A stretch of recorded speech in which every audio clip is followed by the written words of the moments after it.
रात के ठीक 3 बज रहे थे। मुंबई की सड़कें बारिश से भीगी हुई थीं और आसमान से पानी नहीं बल्कि काले बादलों का बोझ बरस रहा था। शहर का सबसे शानदार इलाका, जहां अरबों की इमारतें अंधेरे में भी चमक रही थीं, आज एक भयानक सन्नाटे में डूबा था। सब इंस्पेक्टर अर्जुन सिंह ने अपनी जीप को ओशन हाइट्स नाम की गगनचुंबी इमारत के गेट पर रोका। यह वह इलाका था जहां पुलिस का आना सिर्फ किसी वीआईपी की सुरक्षा या किसी रेड कारपेट इवेंट के लिए होता था। लेकिन आज मामला दूसरा था। अर्जुन अपनी बरसाती कोट कसकर इमारत के पीछे की ओर भागा। वहां ग्राउंड फ्लोर के भीगे हुए कंक्रीट पर एक शरीर पड़ा था। यह उस बिल्डिंग का नाइट गार्ड रमेश था। सीनियर इंस्पेक्टर भसीन पहले से ही वहां मौजूद थे। उनका चेहरा गुस्से और जल्दबाजी से तमतमाया हुआ था। अर्जुन, कहां थे तुम? इसे जल्दी से दुर्घटना का केस बनाओ और खत्म करो, भसीन ने लगभग फुसफुसाते हुए कहा। ऊपर वर्मा जी हैं, देश के सबसे बड़े बिल्डर। वो चाहते हैं सुबह की हेडलाइन में उनका नाम ना आए। ये सिर्फ एक गरीब गार्ड है साला, नशे में होगा और फिसल गया होगा। अर्जुन ने रमेश के शरीर को देखा। उसके चेहरे पर चोट नहीं थी, लेकिन आंखों में भयानक दहशत जमी हुई थी। यह कोई गिरने से होने वाली मौत नहीं लग रही थी। यह किसी चीख को दबाकर शांत कर दिए जाने जैसा था। लेकिन सर, अर्जुन ने कहा, यह 10वीं मंजिल से गिरा है। अगर यह सिर्फ दुर्घटना होती तो। भसीन ने उसे बीच में काटा और कठोरता से घूरा। तुम यहां अपनी हीरोपंती दिखाने आए हो या ऑर्डर मानने? मैंने कहा, दुर्घटना। अब चलो इसका घर देखो और इसकी बीवी बच्चों को चुप कराओ। अर्जुन का गला सूख गया। उसके दिल में एक टीस उठी। वह जानता था कि इस मामले को दबाया जा रहा था। एक अमीर आदमी की छवि बचाने के लिए एक गरीब की जान को सिर्फ एक कागज पर दुर्घटना लिखकर दफन किया जा रहा था। उसे लगा जैसे कोई काला लिफाफा उसके हाथ में थमा दिया गया हो, जिसके अंदर एक भयानक सच बंद था। रमेश का घर मुंबई की सबसे गंदी चाल में था। बारिश का पानी टूटी हुई टीन की छत से टपक रहा था। भसीन ने अर्जुन को बाहर खड़ा किया और खुद अंदर जाकर रमेश की पत्नी और बच्चों को कुछ पैसे थमाए। जब भसीन बाहर निकले तो अर्जुन की नजर कोने में दबी बैठी एक छोटी लड़की पर पड़ी। उसकी उम्र मुश्किल से 15 या 16 साल होगी। वह इतनी डरी हुई थी कि बस जमीन की तरफ देख रही थी। उसके बिखरे हुए बाल और आंसू से भरे गाल। जैसे ही भसीन की नजर हटी, अर्जुन चुपचाप लड़की के पास गया। वह लड़की रमेश की बेटी थी, जिसका नाम परी था। परी, अर्जुन ने फुसफुसाया, तुम्हारे पापा? परी ने डरते डरते ऊपर देखा। उसकी बड़ी बड़ी डरी हुई आंखें अर्जुन की आंखों से मिलीं और बस उसी पल अर्जुन के दिमाग में जैसे बिजली का झटका लगा। यह चेहरा, यह बेबसी, यह डर। उसे लगा जैसे वह इस दृश्य को पहले भी कहीं देख चुका है। एक धुंधली तकलीफदेह याद उसके बचपन के किसी कोने से बाहर झांकने लगी। कौन थी यह लड़की? क्यों इसका चेहरा उसे इतना जाना पहचाना लग रहा था? अर्जुन ने गहरी सांस ली। परी, क्या तुमने कल रात पापा को किसी से बात करते देखा था? परी ने धीरे से सिर हिलाया। वह बोलने की हिम्मत नहीं कर पा रही थी। ठीक है, अर्जुन ने कहा, डरो मत। बस एक बात बताओ, क्या पापा के हाथ में चोट थी? परी की नजरें रमेश के मैले फटे हुए स्वेटर पर गईं, जो कोने में पड़ा था। वह उठी और स्वेटर का एक बटन खोलकर उसके अंदर से एक छोटी सी कागज की तह की हुई चिट्ठी निकाली। रात में पापा को किसी ने कागज थमाया था। पापा इसे देखकर बहुत रोए थे और फिर वह चिल्लाए थे। यह चिट्ठी नहीं थी, यह एक लिफाफा था, पूरी तरह से सील किया हुआ, जिस पर सिर्फ एक शब्द लिखा था, सच। अर्जुन जानता था कि अब यह मामला सिर्फ एक गार्ड की दुर्घटना नहीं रहा।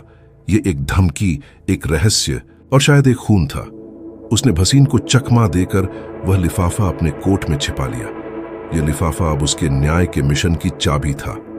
अगले कुछ दिन अर्जुन ने अपनी नौकरी और अपनी नींद दांव पर लगा दी। सीनियर इंस्पेक्टर भसीन उसे लगातार धमका रहे थे। अर्जुन, तुम फाइल बंद क्यों नहीं कर रहे हो? वर्मा जी का फोन सीधे कमिश्नर को गया है। बस सर, कुछ कागजी कार्यवाही बाकी है। अर्जुन टाल देता था, लेकिन उसकी आंखों में अब डर नहीं, एक नया संकल्प था। वह बार बार परी का चेहरा याद कर रहा था। उस चेहरे में जो तकलीफ थी, वह उसे उसके बचपन की आग की याद दिला रही थी, जिसके बारे में उसे कभी खुलकर याद नहीं आया था। अर्जुन ने सबसे पहले उस लिफाफे की जांच की। वह सादा था, लेकिन उसका गोंद बहुत पुराना था।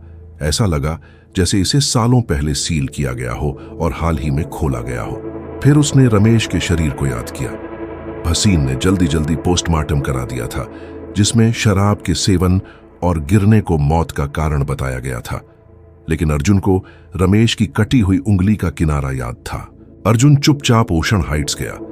उसने किसी तरह जवी मंजिल की सर्विस बालकनी पर पहुंचने का रास्ता ढूंढा, जहां से रमेश गिरा था। बालकनी की रेलिंग चिकनी थी, लेकिन एक जगह पर रेलिंग के अंदर एक छोटा सा चमकीला टुकड़ा फंसा हुआ था। वह एक सिल्क का महीन धागा था। सिल्क? एक सिक्योरिटी गार्ड का सिल्क से क्या लेना देना? अर्जुन ने खुफिया तरीके से वर्मा परिवार के बारे में जानकारी निकाली। वर्मा जी का बेटा रोहन एक बिगड़ा हुआ रईसजादा था, जो अक्सर दवी मंजिल पर देर रात पार्टी करता था। रोहन की मां, जो शहर के सबसे महंगे साड़ी स्टोर से खरीदारी करती थी, अपने सिल्क के लहंगे और साड़ियों के लिए मशहूर थी। परी ने सहम कर कहा, पापा हर रात उस कार की बात करते थे। वह कहते थे कि उन्हें खून का कर्ज चुकाना है, लेकिन उन्हें डर लगता है कि रोहन बाबू उन्हें मार डालेंगे। अर्जुन चुपचाप ओशन हाइट्स गया। उसने किसी तरह दवी मंजिल की सर्विस बालकनी पर पहुंचने का रास्ता ढूंढा, जहां से रमेश गिरा था। बालकनी की रेलिंग चिकनी थी, लेकिन एक जगह पर रेलिंग के अंदर एक छोटा सा चमकीला टुकड़ा फंसा हुआ था। वह एक सिल्क का महीन धागा था। फिर उसने रमेश के शरीर को याद किया। भसीन ने जल्दी जल्दी पोस्टमार्टम करा दिया था, जिसमें शराब के सेवन और गिरने को मौत का कारण बताया गया था। लेकिन अर्जुन को रमेश की कटी हुई उंगली का किनारा याद था। अर्जुन को शक हुआ कि रमेश शायद रोहन की किसी गलत हरकत का गवाह था और उसे धमकाने के लिए ऊपर बुलाया गया होगा। शायद धक्का मुक्की हुई होगी और रमेश के हाथों में विरोध करते समय यह धागा फंस गया होगा। अर्जुन ने लिफाफे को खोला। उसके अंदर कोई चिट्ठी नहीं थी, बल्कि एक धुंधली बहुत पुरानी तस्वीर थी। तस्वीर में एक 10 साल का लड़का, एक जवान आदमी और उसके हाथ में एक छोटा बच्चा था। तस्वीर के पीछे पेन से लिखा था, विजय रमेश अर्जुन। अर्जुन ने उस धागे को सील किया और जैसे ही उसे मौका मिला, उसने चाल में जाकर परी से मुलाकात की। वह उसे खाने का सामान देने के बहाने आया था। परी, अर्जुन ने फुसफुसाया, क्या पापा ने कभी किसी कार की बात की थी या किसी पुराने हादसे की? अर्जुन का दिल एक पल के लिए धड़कना भूल गया। विजय, अर्जुन को शक हुआ कि रमेश शायद रोहन की किसी गलत हरकत का गवाह था और उसे धमकाने के लिए ऊपर बुलाया गया होगा। शायद धक्का मुक्की हुई होगी और रमेश के हाथों में विरोध करते समय यह धागा फंस गया होगा। अर्जुन ने उस धागे को सील किया और जैसे ही उसे मौका मिला, उसने चाल में जाकर परी से मुलाकात की। वह उसे खाने का सामान देने के बहाने आया था। परी, अर्जुन ने फुसफुसाया, क्या पापा ने कभी किसी कार की बात की थी या किसी पुराने हादसे की? परी ने सहम कर कहा, पापा हर रात उस कार की बात करते थे। वह कहते थे कि उन्हें खून का कर्ज चुकाना है, लेकिन उन्हें डर लगता है कि रोहन बाबू उन्हें मार डालेंगे। अब अर्जुन का संदेह यकीन में बदल चुका था। यह साफ था कि रमेश की मौत खून थी, लेकिन यह खून का कर्ज क्या था और क्यों परी का चेहरा उसे इतना तकलीफदेह लग रहा था? अर्जुन ने लिफाफे को खोला। उसके अंदर कोई चिट्ठी नहीं थी, बल्कि एक धुंधली बहुत पुरानी तस्वीर थी। तस्वीर में एक 10 साल का लड़का, एक जवान आदमी और उसके हाथ में एक छोटा बच्चा था। तस्वीर के पीछे पेन से लिखा था, विजय रमेश अर्जुन। यह उसके बड़े भाई का नाम था, जो 15 साल पहले एक भयानक हिट एंड रन दुर्घटना में मारा गया था। उस हादसे के बाद अर्जुन को एक अनाथालय में डाल दिया गया था, जहां से वह बड़ा होकर पुलिस फोर्स में आया। उसे हमेशा बताया गया था कि उसका परिवार एक अज्ञात हादसे में खत्म हो गया। सिल्क, एक सिक्योरिटी गार्ड का सिल्क से क्या लेना देना? अर्जुन ने तस्वीर के कोने में एक मुहर देखी, एक स्थानीय अखबार का लोगो। वह भागा और पुराने अखबारों के रिकॉर्ड खंगाले। उसने 15 साल पहले की उस दुर्घटना की रिपोर्ट ढूंढ निकाली। रिपोर्ट में लिखा था, कार दुर्घटना में एक परिवार की मौत, ड्राइवर फरार और नीचे एक छोटी सी फुटनोट थी। पुलिस ने केस को बंद कर दिया है, लेकिन कुछ चश्मदीदों का दावा है कि ड्राइवर को वर्मा परिवार के बेटे रोहन वर्मा ने कवर अप किया था। अर्जुन का हाथ कांपने लगा। उस दिन के बाद से उसका बचपन जलकर राख हो गया था। उस हादसे का गुनहगार कोई और नहीं बल्कि उसी वर्मा परिवार का बेटा रोहन था, जिसके गार्ड की मौत को आज उसके सीनियर अधिकारी दुर्घटना बताकर दबा रहे थे। अर्जुन ने तस्वीर पर फिर से नजर डाली। विजय, रमेश, अर्जुन, और फिर उसने परी को देखा। परी, जो रमेश की बेटी नहीं थी। रमेश सिर्फ उसका संरक्षक था। परी उस तस्वीर में मौजूद छोटा बच्चा थी जिसे रमेश ने दुर्घटना के बाद किसी तरह बचाया था। परी अर्जुन के भाई विजय की बेटी थी। वह अर्जुन की सगी भतीजी थी।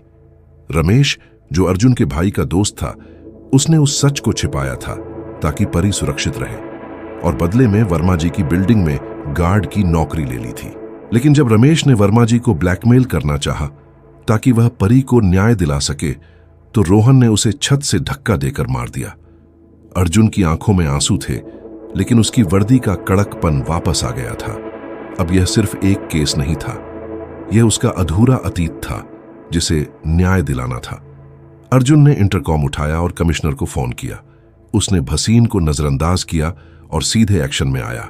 रात 8 बजे अर्जुन पूरी तैयारी के साथ अपनी टीम लेकर ओशन हाइट्स पहुंचा। रोहन वर्मा 10वीं मंजिल पर अपने दोस्तों के साथ पार्टी कर रहा था।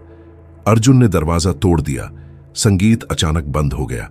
रोहन और उसके दोस्त घबरा गए। यह क्या मजाक है इंस्पेक्टर? जानते हो मेरे पापा कौन हैं? रोहन चिल्लाया। अर्जुन ने कठोर आवाज में कहा, और तुम वही हो जिसने कल रात एक बेगुनाह गार्ड को 10वीं मंजिल से नीचे फेंक दिया। रोहन का चेहरा सफेद पड़ गया। परी अर्जुन के भाई विजय की बेटी थी। वह अर्जुन की सगी भतीजी थी। अर्जुन ने अपना रिकॉर्डर ऑन किया। रोहन ने डर में कबूल कर लिया कि हां, रमेश ने उसे ब्लैकमेल करने की कोशिश की थी और उसने उसे नशे में आकर धक्का दे दिया। रोहन ने चिल्लाकर कहा कि उसका परिवार 15 साल पहले भी अमीर था और आज भी। रोहन का चेहरा सफेद पड़ गया। अचानक वर्मा जी वहां आए। अर्जुन सिंह, तुम्हारी हिम्मत कैसे हुई? मैं तुम्हारी वर्दी उतरवा दूंगा। अर्जुन ने अपनी छाती पर लगी वर्दी की तरफ देखा। वर्दी तो उतरेगी, लेकिन मेरी नहीं बल्कि उन लोगों की जो कानून को अपनी जेब में रखते हैं। आप दोनों गिरफ्तार हैं 15 साल पुराने हत्या के मामले में भी और रमेश गार्ड के खून के मामले में भी। तुम्हारे पापा वही हैं जिसने 15 साल पहले एक गरीब परिवार को कुचल दिया था और सच को दबा दिया था। अर्जुन ने अपना रिकॉर्डर ऑन किया। रोहन ने डर में कबूल कर लिया कि हां, रमेश ने उसे ब्लैकमेल करने की कोशिश की थी और उसने उसे नशे में आकर धक्का दे दिया। रोहन ने चिल्लाकर कहा कि उसका परिवार 15 साल पहले भी अमीर था और आज भी। गिरफ्तारी हुई। वर्मा जी और रोहन का अहंकार टूट गया। भसीन का चेहरा डर के मारे देखने लायक था। अगली सुबह सूरज की पहली किरणें चाल पर पड़ी। अर्जुन उस जगह पहुंचा जहां परी बैठी थी। परी, अब सब ठीक है, तुम्हें वापस यहां नहीं आना पड़ेगा। परी ने डरते डरते अर्जुन की तरफ देखा। लेकिन अब मेरा कौन है? अर्जुन मुस्कुराया। उसकी आंखों में बरसों बाद एक अजीब सी शांति थी। उसने अपने हाथ में उस पुरानी तस्वीर को पकड़ा। तुम्हारा कोई नहीं, यह झूठ था। मैं हूं, मैं तुम्हारा चाचा हूं। तुम्हारे पिता विजय, वो मेरे बड़े भाई थे। रमेश अंकल ने तुम्हें बचाया था। अब मैं तुम्हें बचाऊंगा। परी की बड़ी आंखों में पहली बार भरोसा और खुशी के आंसू छलक आए। वह भागी और अर्जुन के गले लग गई। इतने सालों का दर्द, बेबसी, अकेलापन, सब एक पल में खत्म हो गया। अर्जुन ने परी को गोद में उठा लिया। वह जानता था कि अब उसकी जिंदगी पूरी हो चुकी थी। वह सिर्फ एक पुलिस ऑफिसर नहीं था, वह एक चाचा था, एक परिवार का मुखिया था। जो लिफाफा जमीन में दफन होने वाला था, उसने आज अर्जुन के परिवार को फिर से जोड़ दिया था। देखा आपने कैसे सच का एक लिफाफा 15 साल पुराने गुनाह को सामने ले आया। न्याय हमेशा होता है, बस जरूरत है अर्जुन जैसे ईमान और हिम्मत की। दोस्तों, कमेंट में हमें जरूर बताइए कि इंस्पेक्टर अर्जुन सिंह का यह फैसला आपको कैसा लगा। अगर आपको यह कहानी दिल को छू गई हो और आपके अंदर न्याय की आग जगा गई हो, तो वीडियो को लाइक करें, चैनल को सब्सक्राइब और हाइप करें। अपने दोस्तों के साथ शेयर करके हंगामा कर दीजिए। हम मिलते हैं एक और ऐसी ही धमाकेदार सस्पेंस से भरी कहानी के साथ। तब तक के लिए जय हिंद।